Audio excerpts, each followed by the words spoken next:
مختصر جو غدیر خم کا خطبہ ہے صحیح مسلم میں 6225 سے 6228 تک، نبی الاسلام کا حجۃ الوداع کے بھی بعد خطبہ ہے، وفات سے 2 مہینے پہلے۔ اے لوگوں آگاہ ہو جاؤ، میں بھی ایک انسان ہوں، قریب ہے کہ اللہ کا قاصد یعنی موت کا فرشتہ میرے پاس آئے اور میں اس کی دعوت قبول کر لوں۔ میں اپنے بعد تم میں 2 بھاری چیزیں چھوڑ کے جا رہا ہوں، ان میں سے پہلی چیز اللہ کی کتاب ہے، اس میں ہدایت ہے، اس میں نور ہے۔ تم اللہ کی کتاب کو پکڑو، اپنا تعلق اس کتاب کے ساتھ مضبوط کرو۔ اللہ کی کتاب اللہ کی رسی ہے، جو اسے پکڑے گا ہدایت پہ ہوگا، جو چھوڑ دے گا گمراہ ہو جائے گا۔ اور دوسری بھاری چیز میرے اہل البیت ہے، میں اپنے اہل البیت کے معاملے میں تمہیں اللہ کا خوف دلاتا ہوں، اللہ کا خوف دلاتا ہوں، اللہ کا خوف دلاتا ہوں، 3 دفعہ فرمایا۔ امت بالکل الٹ چلی، نہ قرآن کو پکڑا نہ اہل بیت کو زندہ چھوڑا، بالکل الٹ چلی امت۔ اب وہاں پر یہی حدیث آگے بھی چلتی ہے بقیہ کتابوں میں، جامعہ ترمذی میں کچھ حصہ اس کا موجود ہے کہ نبی الاسلام نے پھر حضرت علی کا ہاتھ یوں بلند کر کے کہا، من کنت مولا فہذا علی مولا، جس کا مولا میں اس کا مولا علی۔ اور یہ حدیث مسند امام احمد میں ڈیٹیل کے ساتھ ہے، سنن نسائی الکبریٰ کے اندر ہے۔ نبی الاسلام نے صحابہ سے کہا، النبی اولا بالمؤمنین من انفسہم وازواجہ امہاتہم۔ سورہ احزاب کی اس آیت کے تحت آپ نے کہا کہ کیا میں مومنین کی جانوں پر ان سے بڑھ کر حق رکھتا ہوں؟ میری بیویاں امت کی مائیں ہیں۔ سب نے کہا بلا یا رسول اللہ۔ تو آپ نے پھر حضرت علی کا ہاتھ پکڑ کے کہا، من کنت مولا فہذا علی مولا۔ پھر جو میرا حق اپنے اوپر تسلیم رکھتا ہے نا، حق ولایت، حق قرابت،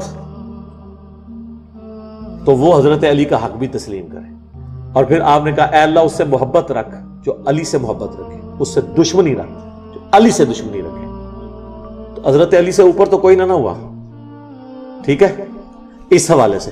تو حضرت علی سے پوچھ لیتے ہیں کہ کوئی یہ، اور سارے سلسلوں میں حضرت علی کو ڈالا ہوا ہے انہوں نے تصوف میں، وہ کہتے ہیں مولا علی سے چلتے ہیں۔ تو مولا علی سے ہی پوچھ لیتے ہیں کہ آپ کو کوئی خاص بات دی؟ تو بخاری مسلم میں کئی ایک طرق ہیں جس میں حضرت علی سے پوچھا گیا کہ آپ تو حضور کے سب سے قریبی تھے، آپ کو کوئی ایسا دین کا حصہ بتایا جو باقیوں کو نہ بتایا ہو۔ مسلم کے الفاظ ہیں ایک حدیث میں کہ حضرت علی غصے میں آ گئے، یہ حدیث بخاری میں بھی ہے مسلم میں بھی، اور انہوں نے کہا کہ ہمیں رسول اللہ نے کوئی ایسی بات نہیں بتائی قرآن کے علاوہ جو باقی لوگوں کو نہ بتائی، دین حضور بتا کے گئے ہیں۔ ہاں رہا فہم قرآن تو وہ ہر مومن کا حصہ ہے، قرآن کو کوئی کتنا سمجھ لے، قرآن دیا ہے امت کو حضور نے، قرآن چھوڑ دیا انہوں نے، باقی بابوں کی کتابیں پکڑی ہوئی ہیں۔ عقیدہ قرآن کے اندر ہے، غدیر خم قرآن، حجۃ الوداع قرآن، وصیہ رسول قرآن۔ اور پھر حضرت علی نے کہا، ہاں ایک چیز ہے میرے پاس، شکر ہے وہ انہوں نے بتا دی، وہم بھی نکال دیا۔ انہوں نے اپنی تلوار کی نیام میں سے ایک صحیفہ نکالا اور کہا کہ یہ ہے۔ تو وہ بندے کہنے لگے خاص گل، انہوں نے کہا کیا لکھا ہے؟ ان کا میں دس دینا وہاں، اس میں لکھا ہوا ہے کہ جو غیر اللہ کے نام پر ذبح کرے اس پہ اللہ کی لعنت، غیر اللہ کے نام کی جو نیاز دیتا ہے اللہ کی نام لعنت اس پہ، اور اس پہ لکھا ہے جو اپنے باپ پہ لعنت کرے اس پہ اللہ کی لعنت، جو بدعت جاری کرے اس پہ اللہ کی لعنت، اور جو راستے کے نشان ہٹا دے۔ ریگستان کے علاقوں میں نا نشان بنے ہوتے تھے، وہ کوئی چھیڑخانی کرنے کے لیے نشان شفٹ کر دے، جس طرح ایرو ادھر ہے ادھر کر دیا، تو ریگستان میں تو بندہ مر گیا نا، ظاہر ہے اونٹوں پہ سفر کر رہا ہے، کئی دن تک پانی نہیں ملنا، تو آپ نے فرمایا اس پہ بھی اللہ کی لعنت جو ریگستان کا اس طرح راستہ بدل دے۔ اور ایک اور روایت میں بخاری مسلم کے آتا ہے کہ جس نے مدینے میں بدعت کو جاری کیا یا کسی بدعتی کو پناہ دی، اس پہ اللہ کی لعنت، اللہ کے فرشتوں کی لعنت، تمام لعنت کرنے والوں کی لعنت، اور قیامت والے دن نہ اللہ اس کا کوئی فرض قبول کرے گا نہ کوئی نفل قبول کرے گا۔ یہ مولا علی نے اس صحیفے سے پڑھ کے سنایا کہ یہ اس میں لکھا ہے، ساری لعنتاں انہوں تے ہی پی رہی ہیں، یہ سارے کام وہی کرتے ہیں، انہوں نے قرآن و حدیث نو چھوڑ کے اپنے بابے لہرو کر لے ہوئے نے، انہوں نے جناب یعنی قرآن و حدیث کے نام کے اوپر سواریاں سوار کر کے تو درباروں میں جا کے پھینک دی ہیں۔ یہاں تو مکہ مدینہ کی آواز لگا رہے تھے نا گاڑیوں میں کہ یہ مکہ مدینہ میں لے کے جا رہے ہیں، لیکن فلانے شاہ ٹمکانے شاہ تے فلانے شاہ اتنے جا کے سواریاں لاتی ہیں، مکہ مدینہ تے پہنچی کوئی نہیں وہاں، تو لانتے تو ساری یہ کھٹ رہے ہیں، اس میں یہ جتنی لانتے بھیجی گئی ہیں ساری انہی کے اوپر پڑ رہی ہیں، اور اس میں کہ جو اپنے باپ کا نام بدل لے اس پہ بھی اللہ کی لعنت، اللہ کے فرشتوں کی لعنت، تمام لعنت کرنے والوں کی لعنت، ٹھیک ہے۔ انہوں نے باپ کا نام تو نہیں بدلا، لیکن انہوں نے اپنا باپ ضرور بدل لیا۔ ہمارا باپ کون تھا؟ محمد رسول اللہ وہی ہے نا، النبی اولا بالمؤمنین من انفسہم وازواجہ امہاتہم، نبی کی بیویاں ہماری مائیں ہیں تو حضور ہمارے کیا ہوئے؟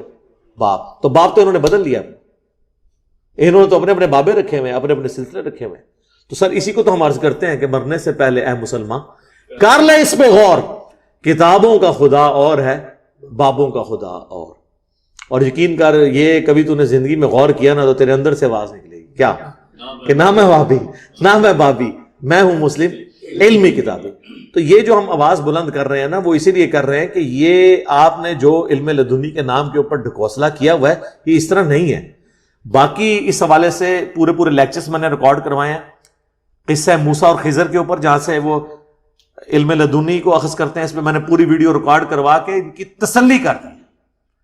پھر تخت بلقیس والا واقعہ، کہتے ہیں جی بندہ لبو، بندہ لب لیا صاحب، بندہ لب لیا، وہ میری ویڈیو دیکھ لو، لب دیتا ہے.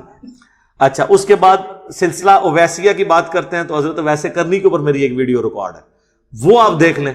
وہ یہ ساری باتیں میں اس میں علم لدنی کے حوالے سے کر سکتا ہوں، اور جو یہ باتیں کریں فی الوقت چونکہ حضرت ابو ہریرہ کو انہوں نے ٹارگٹ کیا تھا اور یہ دو علوم کی بات کی تھی، اس لیے میں نے اس سے ریلیٹڈ باتیں کی کہ یہ بالکل جھوٹ کے اوپر پورے ڈھکوسلا.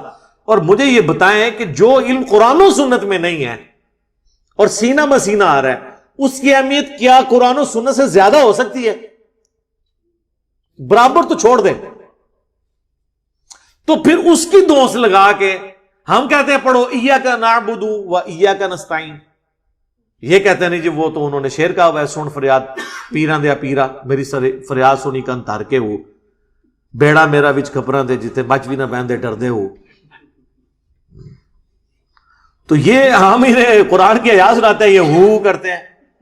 ٹھیک ہے، تو خدا کے لیے یہ وہ سینے میں کوئی ایسا علم نہیں آئے گا جو قرآن و سنت کے منافی ہو. اور پھر اگلی بات، یہ سینے کس فرقے کے ہوں گے؟ بریلویوں کے سینے، دیوبندیوں کے سینے، ٹھیک ہے، یا اہل حدیث کے سینے، یا شیعہ کے سینے. ویسے مجھے تو سینے کا گوشت بھی پسند نہیں ہے، یقین کریں، میں تے گول بوٹی کھانا ہوا. تو اے سینے کدے ہون گے؟ ایک دوسرے تے مسلمان ہی نہیں سمجھتے. تو سینوں میں نہیں ہے. دیکھیں جو جو کام ہوئے میں فزیکلی سامنے موجود ہیں، آپ کے سامنے نظر آ رہا ہے. یہ نسل در نسل سینہ بسینہ کوئی اس طرح کی چیز نہیں ہے جو قرآن و سنت کے منافی ٹرانسفر ہو. چونکہ انہوں نے قرآن و سنت کو نہیں ماننا ہوتا، پھر یہ کہتے ہیں علمو بس کریو یار، کبھی کوئی بہانہ کبھی کوئی بہانہ. تو ہم تو پیار محبت سے ان کو سمجھا رہے ہیں کہ شاید ان کی آنے والی نسلیں اس دعوت کو قبول کر لیں، اور بڑی تیزی سے اللہ کے فضل سے قبول کر رہی ہیں. باقی آپ علم لدنی کے اوپر جتنی میں نے ویڈیوز بتائیں آپ یہ دیکھیں تو آپ کو پتہ چل جائے گا یہ ٹوٹلی جھوٹ کے اوپر ان کا سارے کا سارا معاملہ چل رہا ہے.